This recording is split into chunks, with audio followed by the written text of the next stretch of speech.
attempt to frame up the executive secretary sa mga kababaihang sabi nga namin good girls With bad habits. Okay. Ano po update niyan? Well, una po, ganito talaga. I just want to set the record straight. Para diretso po. Kasi Apo. medyo mali po yung nagiging direksyon ng ibang report. Ang thinking is, merong 5 babaeng kinausap na isi-set up na parang honey trap, idadaling kay executive secretary po. Hindi po ganun yung pangyayari. This is, nagsimula po ito sa isang normal na operasyon. Normal operation po ng NBI Regional NCR po at ng STG po namin. So matagal na pong nasa radar itong personality na ito. Ito pong talent manager. Tinasabing talent manager. Para sa kasong Human trafficking. Kasi ang report po sa amin dito, ang Intel report, yung aming mga open source Intel namin at saka po yung aming human Intel, lumalabas itong taong ito na nagdadala ng mga babae at mga lalaki sa kanyang mga sinasabing kliyente. So nangyari po, nagkasa po ng entrapment operation itong NCR kasi meron na po palang time na nadala na to sa NBI din noon eh. Long time ago po. Pwede ko na bang banggitin kasi nabanggit naman Ilolito de Guzman. Yan po. Opo. So ako lang, I'm just being careful. Ongoing pa po yung... Actually, on the issue of human trafficking, hindi na po ongoing yun. Na-file na po yung kaso. Ano po, na-inquest na. So, nung nahuli po ito, in-entrap sa isang eksklusibong hotel po, medyo 5-star hotel dito. High-end po ang datingan eh. Nung nahuli po ito, dinala ngayon sa opisina ng NCR, ng region naman ng NCR Regional Office. At nung iniimbestigahan na, tumatanggi siya na, wala akong ginawa. Parang may term siya na PR lang. Parang yung PR pala po, ibig sabihin, wala, kape-kape lang, kwentuhan. Pero kwentuhan lang. Nasa loob na po ng hotel room. So hotel room na may body cam naman po yung mga operators namin at nakuha doon nung tinanggap na yung pera doon na siya po na in-inform na inaaresto siya for human trafficking at dinala na nga po nung iniimbestigahan na po doon sa opisina nagsalita siya nung sa haba ng investigasyon bigla sabi niya ano po ba talagang dahilan ba't ako inaresto kasi PR lang naman po, wala kaming illegal na ginagawa. Baka po may kinalaman ito doon sa plano namin kay Senator Ralph Recto. So accident parang natalisod lang. Ayun na nga po, ganun na yung nangyari na yung aming normal na operation, meron palang pwede pa mas malalim. Pala. So, nung nagsalita na siya ng ganun, tinawagan po ako nung team leader na, Sir, meron po ganito. Ganito nga po yung binabanggit ko. Sabi ko, imbestigahan nyo na. At nung nagsalita na, yung babae dun sa 5, another po na talisod. Kaya sinasabi siguro, ang ganda nung kwento dahil parang telenovela, nagsalita na rin yung babae. On record po yun, official. Nag-consent sila sa recording doon sa pagsasalita nila. At ano pa sinabi ng babae? Po yung sinabi nung talent manager, yung sige dito, na ang sinasabi, kinausap sila sa isang restaurant sa Quezon City ni dating Congressman Jing Paras para gumawa ng testimonya ng affidavit at ng pahayag na against kay Secretary Ralph Recto. At ang plano, kahapon or today dapat ipapile nila yung kaso, ano-anong kaso, may kasama pang drugs, ganun po, sabihin yung lugar, sa Rockwell, nagda-drugs, tapos kung ano-anong compromising na sexual thing ang ginagawa at pang-abuso. So, ganun, saka may mga gamit din sila, di ba? Body cam para gawa nila ng ebidensya nila. Hindi po, ang nangyari, parang affidavit lang. Wala parang tama ba intindi ko, Director? Wala talagang eksena na nandun si ES, wala pong ganun. Gagawa lang ng inventong kwento. Ganun yung usapan. Kung alam niyo po yung term na compromat, ibig sabihin yung gumagawa ng dossier. Ito po yung ginawa ng Russia, KGB, na yung mga matataos na official gagawa nila ng dossier na tinatawag, mga compromising sexual videos, na ganyan, or gagawa ng storya, dokumento, ganyan. Ang latest yung kay Donald Trump, yung ginagawa siya ng kwento na ganyan. Ganun ang gagawin. Pero kasama rin sa plano talaga na papuntahin sa isang lugar si ES? Wala po eh. Walang gano'n. Kung baga mangyayari, papile sila ng kaso, gagawa lang ng gawan po ng kwento, may salaysay, ipapile yung kanyang sinumpang salaysay sa piskalya at magpe-presscon sila. So meron ka ng materialis ngayon. Tapos enough nasirain ka. You will be put on the defensible ready na sabihin mo, hindi, ganyan, ganito. Kasi may half-truth eh. Meron talagang Rockwell, may ganun talaga. So nung sinabi na po yun, pinalalim na namin yung investigasyon. Teka muna, yung bang Rockwell, binanggit nyo na ba yan publicly before? Wala po.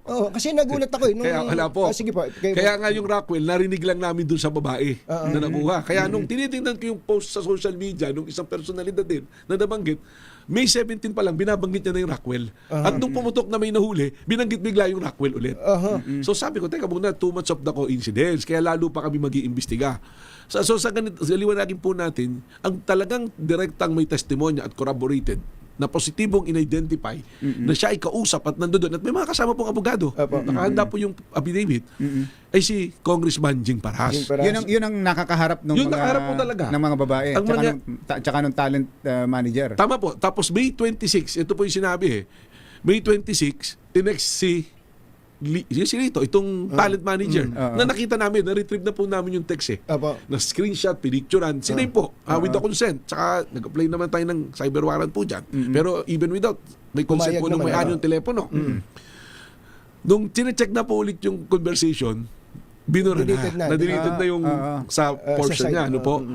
Pero ang nangyari, si Congressman Jing Paras, kaya naman na-involve si Congressman na Leandro Libiste, ay ang nagbanggit si Congressman Jing Paras. Pero yung bang mga babaeng ito o kahit si Lito de Guzman, nakita man lang ba nila si Congressman Leandro Libiste? Well, sinabi po nila na hindi nila nakakaharap. So ang nag-name drop lang kay Congressman Libiste ay si Congressman Jing Paras na siya magpipinance nung gagawin nila. Kahit sa telepono hindi nila nakausap. Hindi po, wala pong statement na gano'n. Kaya nga ako po, very careful. Ang pahayag ko nga po, Katunying, ka Jerry, is as to Congressman Leandro Libiste, ito ay hearsay pa. Doon testimonya ng dalawa dahil narinig lang nilang sinabi ni Congressman Jing Paras. Ibig sabihin, ang magbibigay linaw dito, si Congressman Jing Paras. Kaya naman ako nagtataka kay Congressman Libiste na hindi, gano'n naman yung pahayag ko, hindi yata napakinggan. Madami na kagad na sinasabi. At liliwanagin ko po, yung patawag sa kanila sa webis, hindi nangangahulugan. Sa pina po, hindi nangangahulugan na kayo akusado na sa destabilisasyon o ano naman gawin. Kundi, bigyan linaw ninyo. Bigyan linaw. Pero gaano ba ang bisa ng sampina ng NBI? Kahit ba isang congressman na ganyan o isang government official ay obligadong magpunta at sundin yung sampina? Dapat po, kasi kung ikaw sumusunod ka sa batas, wala man po kaming contempt power, no? Pero yung pong sampina is a mandate given to us by the law, created NBI, ano po? At yung mga kongresista naman po ang gumawa nitong batas na ito, napakaganda po na irespeto. At bigyan po natin ng pagkakataon na ipaliwanag. Ngayon, kung if they feel na sila'y ginagawa kusado, they have the rights. Andiyan dyan yung rights sila. Pwede sila magdala. Kahit ilang lawyers yung dali nila. Director, nandun yung mga babae. Opo. Para lang ma-imagine lang ng mga nakikinig sa. Andun yung limang babae. 5 po yung dala-dala ni Lito de Guzman. Opo, nung araw ng entrapment. Nung araw ng entrapment. Tapos mula po dun sa 5 na yon, sabi niyo merong isa. May isa po. Na nagsabi na, kinausap nga kami ni Congressman Paras. Ano daw po yung sinabi sa kanya ni Congressman Paras na dapat niyang gawin? Well, tinuro na po. Sasabihin nga na kinukuha sila ni Secretary Ralph Recto at dinadala doon sa condominium at tapos nagdadrag sila, cocaine, binanggit pa po na gano'n. At yung pera, hinahangis lang daw. Na ganyan, sabihin nyo, pera ng taong bayan yan. May gano'n pa po may anggulo po. May magagalit ka talaga. May anggulo. Tapos pinipilit kayong makipagtalik. Ganyan. Meron pa po sinasabi, pinapaliguan. Mga gano'n po. Graphical. Nakakwento po meron na gano'n. So kung mag-execute siya ng affidavit, meron pong gagawa ng affidavit. Tama po. Actually, ang sinasabi nila, may abogado ng kasama. Meeting. Talaga. So, sa araw na yun. Sa araw na yun. Tatlong meeting po. So, balikan ko po. May 26, nag-text kay Lito para yung plano. Sinabi, may plano. Nag-meeting sila July 11, July 15, at July 26. Sa plano nila, paano ho ang dating? Na complainant sila? Parang gano'n. Parang complainant, abuse. Meron, ilan po yung nakausap para gumawa ng affidavit? Actually, 5 babae yung pinakukuha. At lumalabas, may nakausap na 5. Tapos noong 26, may isa pang kinausap. Tapos po, ang pangakong halaga, malaking halaga po. Actually, nakakatawa nga ito dahil sabi, 6 million yung una, tumawad ng 5 million, sabi, naging gawin daw 5.5 para may 500 pa si Kong Jing. Ganun po yung mga kwento. 1 million, bawat isa doon sa babaeng sasama, sa 1 million. Kaya naging 4 na lang yung babae sasama kasi taging 1 million. 1 million ngayon kay Lito. Ganun po ka-detalye ha. So, mahirap natin pero palagpasin. paano kung sabihin ni Congressman Jing Paras, walang ganyan, hindi totoo, hindi ko kinausap yung mga yan. Ni Congressman Paras. Well, dalawa po yung witness na eh. Ngayon po, yun nga yung gusto namin marinig sa kanya. Dahil kung hindi po totoo, hindi niya nakausap, kami mismo sa NBI, bukod sa kaso ng human trafficking, dapat kasuhan pa rin natin itong mga to, habulin po natin. At doon po sa mga nagsasabing napakaganda na script, talagang pag tinignan mo, magandang story. Pang plus report na eh. Pang plus report talaga. Sa radyo. Pero tingnan mo naman po, i-analyze natin logically. Kung ikaw ba si Lito, ikaw yung talent mo, papayag ka bang makulong ng Nobel? at may kasuhan ng human trafficking para lang gumawa ng ganitong istorya. Eh hanggang ngayon po nakadetine sa amin eh. At there are attempts to give money sa kanya po ginagamit kung sino-sinong pangalan. So ito hong si Lito at yung mga kasamang babae ay willing na magbigay ng testimonya laban kay dating Congressman Jing Paras. Meron na po. Meron na. Meron na. May testimonya na. At meron pong isang istasyon na pinayagan ng abogado nila. May abogado po sila dito na magkaroon ng exclusive. Kaya may lumalabas po na pahayag na. At pumayag na rin po kami kasi protection na rin po ng NBI na meron talagang third party independently. So yung babae na nagpa-interview na, gano'n? Nagpa-interview si Lito, meron na po, may statement na. Guided po ng lawyer niya yan. Abogado. Opo. So ang involved personalities dito, again, si Congressman Libiste ay sinabi lang na siya ang magpi-finance. Yes, opo. Pero yun sa tatlong okasyon. Yun ay sinasabi lamang ni dating Congressman Jing Paras. Tama po. Pero ang talagang humarap sa kanila si Jing Paras tsaka abogado. May abogado po. May abogado. Kasama. Ang tanong ko, kayo po yung abogado rin. Yung po bang abogado na yun, wag na muna natin banggitin ng pangalan, maliban nila kung nabanggit nyo na sa nakaraan. Wala pa po. No, sila po ba pwedeng managot dito? Kasi mag-execute ng affidavit na hindi naman totoo eh. Una-una po, sa CPR, isa Code of Professional Responsibility and Accountability. Pasok na pasok. Disbarment po ang kapupuntahan niyan. Kasi illegal. Pangalawa, criminal cases pwede po. Kasi you're encouraging a person to bear false testimony sa ibang tao. At tinitingnan po namin yung angulo rito ng human trafficking. Kung mapatunayan po na totoo lahat yung sinasabi, doon sa mga individual na binabanggit nitong babae at saka dito. Ito po bang mga babae taga Viva Max? Alam niyo po, parang leading question objection, Your Honor leading question. Hindi, kaya lang naman hindi ko po alam kung sila ay Viva Max or ano, pero may mga nagsasabi po na gano'n. Pero, at may nagpapakil. Pero, sabi ko, we have to protect po yung personality. Sa kapansin That is under the law po Dahil victim sila. Sa paningin ng batas, biktima po sila. That's why nung natapos na po yung processing sa kanila, itinurn over po namin sa DSWD po. Kaya naman nabanggit to ni Kumbachero yung Viva Max. Dahil nga sa narinig namin, itong si Congressman Jing Paras ay parang nasa business din dyan sa Viva Max sa pagpuproduce ng mga sexy films. Pagpuproduce lang po ba o paggawa ng pelikula? Bakit? Aktor na rin ba si Congressman? Okay. Pero may sasabihin po ako sa inyo. Yung pong listahan, may phone book yan telepono.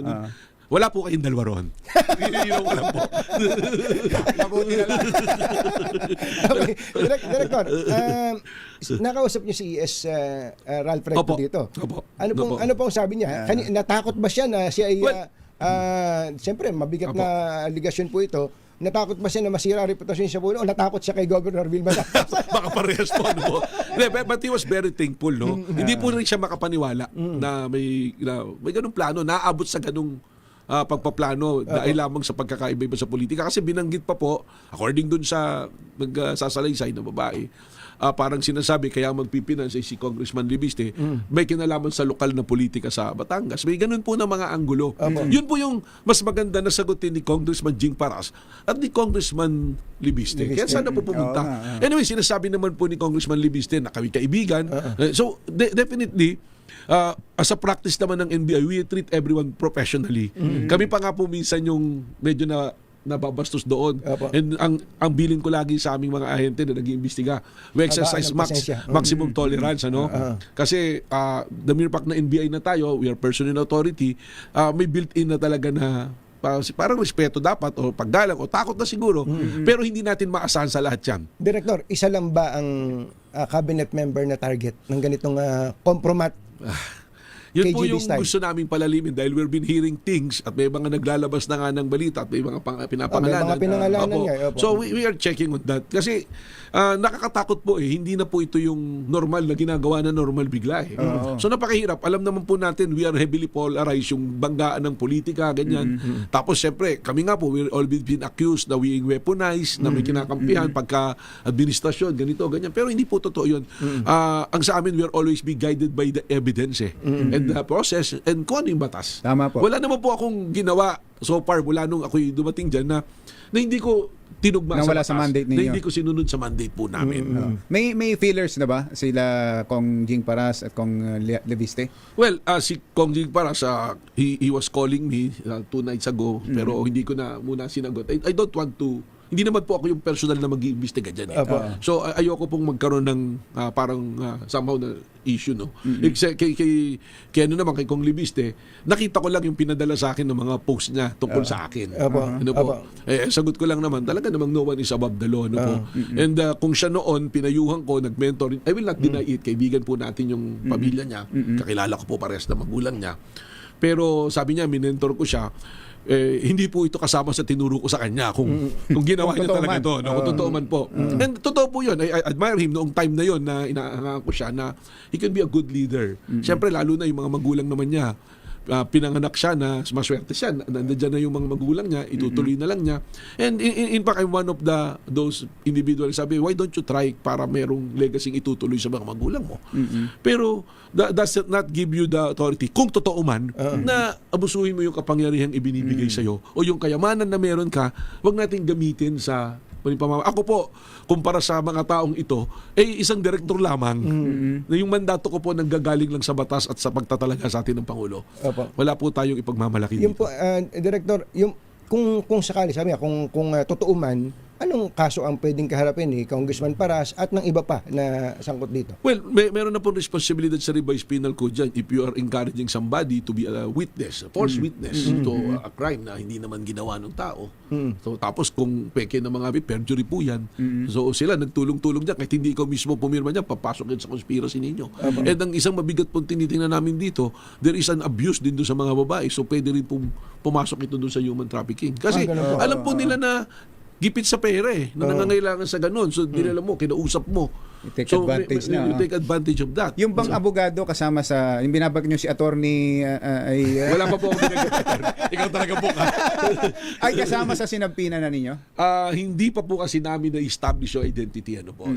So, we have to sana po may way kami to get mga footages kung may CCTV ron. Pero apparently, nung nagpunta po doon yung mga parang it will take time. Parang yung saving nung CCTV, days lang. So, may kung po ba, balikan ko lang yung mga mayroon bang nai-advance na bayad man lang sa kanila? Ang usapan po, pag pirma doon sa affidavit, 30%. Pag-file sa piskalya, another 40%. Yung 30%, while the case is ongoing. So, dapat ang filing supposedly yesterday or today po, dapat. Yun po yung plano nila. Alam nyo, sobra po talaga din, may element of luck, so to speak, or hand of God probably, the protection ng si Secretary or kung sino man pa yung mga iniisip na pero yung mataliso nyo ng gano'n, ano? Tsaka yung timing po.